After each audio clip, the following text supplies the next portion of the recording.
What makes a good YouTube video? That's a question that I asked in the group a few days ago, and I was very encouraged by the replies that I got. In fact, the one that got the most votes, one that keeps viewers on site, is one that I wholeheartedly believe is true, and I'm going to demonstrate why in this video. But also some of the other responses were quite good too. Second one, retention, click-through rate, and the amount of subscribers added from the video.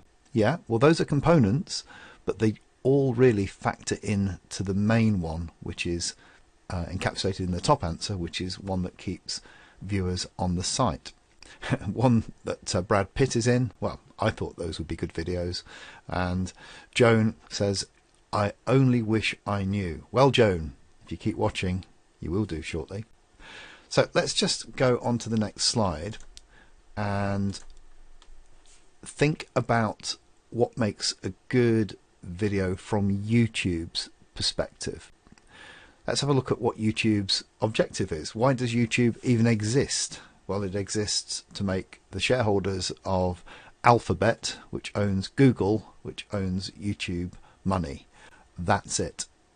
And how they do that is they show advertisers adverts over the top of your videos. There are some other minor ways, but AdSense, as it's called, is the main bread and butter of YouTube's business model. And really, that's all they care about. It's not about creative expression. It's not about doing good in the world. It's about making money for shareholders. Now, it's not necessarily a nice thing to think about, but if we try and think what YouTube wants to do and then align our strategy with YouTube's, then we're far more likely to be successful, because we're not going to beat YouTube. YouTube is bigger than any one creator, and I'm going to explain a bit more about that in a moment. Who matters? Who matters to YouTube? Is it us? Is it the creators? Is it the artists? Is it the people that actually produce the product? Sadly, no, it isn't. They don't care about us. It's the advertisers that matter. And I can't stress this enough. In fact, an anecdote here. I know the creators of the biggest channel on the internet. In fact, I worked with them, good friends still. And they were doing, at the time they sold their channel, more views than any other channel on the platform, making YouTube more money than any other creator on the platform. And they had some issues. They didn't feel that they were being looked after very well. So they got on a plane and they went to the States at their own expense to meet with the CEO of YouTube. She wouldn't meet with them. In the end, she sent a deputy, and they had a very unproductive short meeting, and they weren't happy with the responses that they got, so they sold the channel, and that was it. So honestly, they don't care, because if we step down as creators, somebody else will immediately step into our place. So it's a buyer's market, it's a seller's market, I don't know what you'd call it, but we don't matter. The only people that matter are the advertisers, because if the advertisers pull out or choose to advertise on a competitor's platform rather than YouTube, then there is no YouTube. YouTube fails at its primary, I would say, only directive.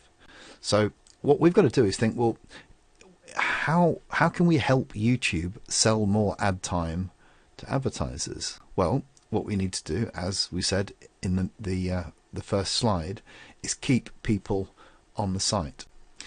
I'm going to go into some ways that we can do that in a moment, but I want to impress this on you, that YouTube is a quantitative, not a qualitative platform. It looks at the numbers. It doesn't have any conception of artistic merit. So unfortunately, you could argue in some ways, it's all about the numbers, not about how brilliant we are or how good we think our work is, or even how good people outside of YouTube think our work is. It's about the numbers. Good thing about that is the numbers are pretty simple. Now, a lot of people get freaked out about numbers. Maths is a scary subject for some reason for a lot of people. But I'm going to make it really simple and say that this is a good thing, because if we know what numbers we need to increase, then we will know what to concentrate on, and therefore we'll know how to be successful. So I don't want you to be scared of the numbers. Let's have a look at those two metrics that are important. Session time.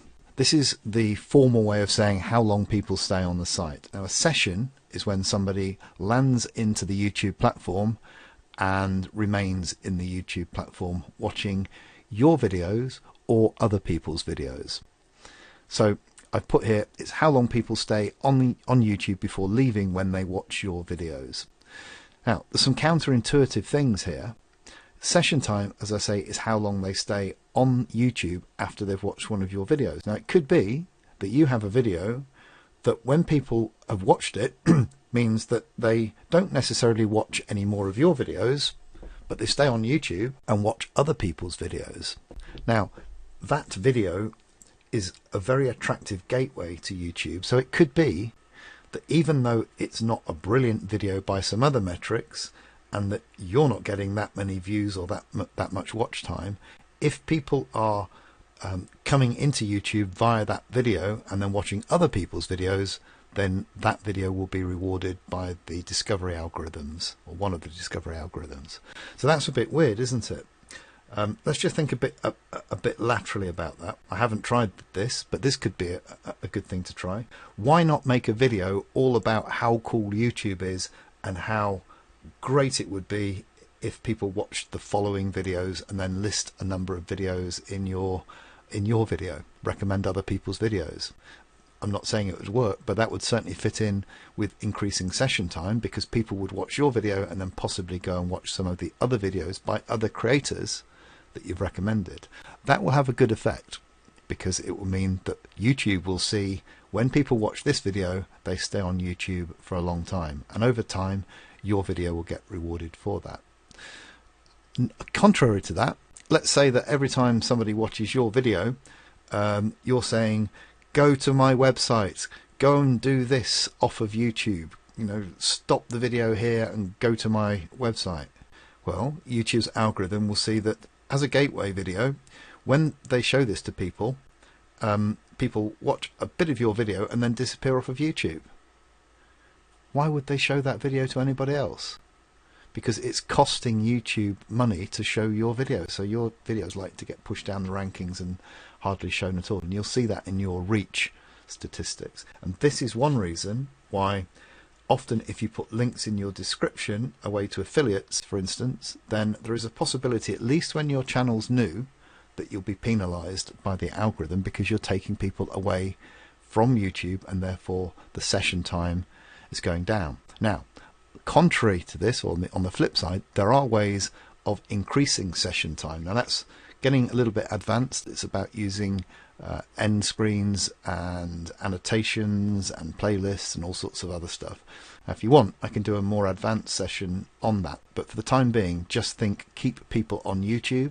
So as I've said before, at least when your channel's new, don't take them off directly to your website. Little tip you could say in your video, when you finish watching this video, go and Google, I know, Bob's dog training tips, or whatever else your website is, but try not to take them directly from your video off of YouTube, at least when your channel's new. Okay, cool. So that's session time, that's overall time on YouTube. Watch time is down to how long people spend watching your videos, and if we take it one level lower than that, how long they spend watching an individual video. So how do we find that out? Well, simple. What we do is we go to the analytics. I'm going to use one of my older channels here. Let's have a look. I've got one on love advice, 60-second love advice, and I know you're all going to go and Google it now and destroy the reach, but nevertheless I'll show it. So quick look in the analytics. Analytics is where the gold is stored, by the way. This channel's been going, I don't know, say how long it's been going for. Ooh, started a long time ago. December 2020. It's been up and it's been down. I haven't made any new videos since August 21st, when Vidnami was taken away. I should really get back into it, shouldn't I? But anyway, go into your analytics and you'll see some of the top performing videos. I think the default is to put it on 28 days, but for this purpose I'm going to do it for lifetime. So I can see that this video here has got 11,000 views, 9,000 views, etc, etc. But there's only so much that you can tell from that. What we really want to do is hit see more, and you'll notice actually on all of these tabs there's always this little see more button. But go into the overview and do see more, and that's going to give us more details. This is where it's going to get a little bit geeky. Lots and lots of numbers. We don't care about that. To start with, go to views by video and then add a second metric in. Go down to here, more metrics, and then what we want to do is add average percent viewed in here. And what this is going to do is add some extra columns in here. You see here, look, we've got average percent views has been added. We've got the number of views, watch time in hours, subscribers, impressions, all of this sort of stuff. That's great. This is the added metric that we need. Unfortunately, in analytics, it'll only show you the top 50 results. So what we need to do to get at the real gold is do an export. And here's how I suggest you do the export. Actually really simple. Just go to the top here and export the current view and do it into a Google Sheet. See here it says Google Sheets? Just do this here. Okay, so when the spreadsheet comes up, we can have a look at the data. First of all, let's just check the columns. Video, this is the unique identifier for the video. Actually appears in the video's URL, and we're going to use that later on to find the video. Title, when the video was published, the average percentage of the video that's been viewed, the total number of views, and the total number of hours watch time. Now, if you remember, if we're talking about what makes a video successful from YouTube's point of view, it's going to be videos which have the longest watch time, not necessarily the most number of views. So let's go and sort this column first by watch time and find out which video has the longest watch time in total. So do that, you do data, sort, and then we're going to sort column F by Z to A, which means put the one with the biggest number at the top. Here we go. Great. So the video No Contact Rule Dumper Stages has performed best in terms of watch time. Now this is 128 hours and it's got an 85% average percentage viewed. Just a little heuristic here. If you can get over 50%, better still over 60%, then you're doing really, really well. The reason that I've managed to get very high is because these are short videos, so they're typically less than, well, they are all less than 60 seconds, many of them much less than 60 seconds. So the watch time here is likely to be higher than if you've got longer videos. I'll come back to that in a moment. But just want to contrast that this video here has the highest watch time with 9,188 views. But there's a video here which has 11,500 views, but it's only got 86 hours of watch time. So you might think, if you're looking at views, that this is the most successful one. Actually, I think that this is the most successful one because it has more watch time. Let's talk a little bit about the average percentage views, because in order to get the maximum watch time, then what we want to try and do is maximize the percentage of the views that people watch. So another thing that can be quite useful is to go in and sort the average percentage views again with the biggest number at the top. So let's go in and do sort sheet, this time by column D, Z to A, and look at this. These are over 100%. Now this is weird, isn't it? How can you have a view percentage which is over 100%? Doesn't make sense. Well, it kind of does, because what this means is that people have been watching the video and then rewinding it and watching it again, watching parts of it again. So there are these videos are often of extreme interest to people. So No Contact Rule, 5 love languages, acts of service, 5 love languages, dating a Taurus. I'm just going to get some clues here as to why these videos did very well. And the way to do that is just going to have a look at them. So let's go and find the one with the most average percentage view time, and to do that I just copy this here, which is the video identifier. We'll go to YouTube and go to my content and then go into the search bar and just copy in that identifier And let's go and have a look at the analytics for this video. So this is what I wanted to demonstrate. We have a really good curve. People are coming in and they're looking at the video, and then they're obviously rewinding it and going back. I won't play the whole video, but let's just get an insight. No contact can be tough, so it's important to understand the principles behind it. Here's our list. 1. Attraction. For a relationship to work, both people have to have a similar level of... So I'd take from this that I've got an intro, I'm getting straight to the point, and I'm doing a list of different things. So maybe my viewers like lists. That would be something to make a note of and perhaps try and replicate. Let's go back and find another one. Why are the 5 love languages so important? So let's get this code and let's go and search for that one, and let's have a look at the analytics. Again, you can see really good to start with. The 5 love languages: quality time, acts of service, words of affirmation, physical touch, and receiving gifts, are important because they define what mean most to you and your partner.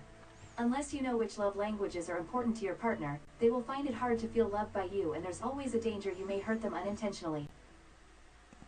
Okay, so there's a drop off at the end. That's when we stop talking, but that's a nice short video, straight to the point.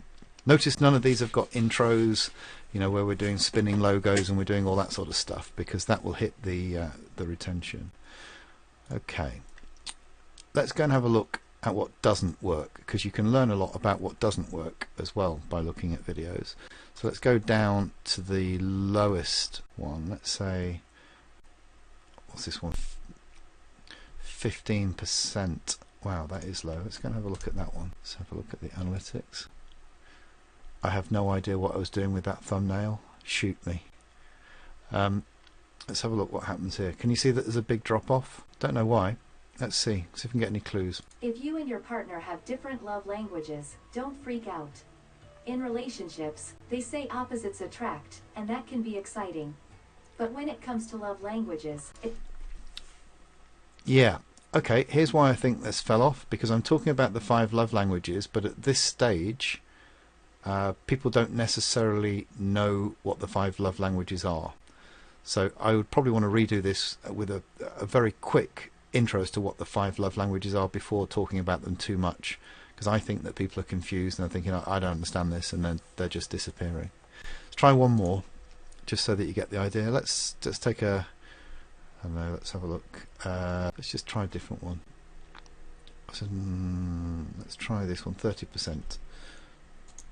Valentine's gift card. Was it Valentine's gifts for girlfriend? Let's have a look.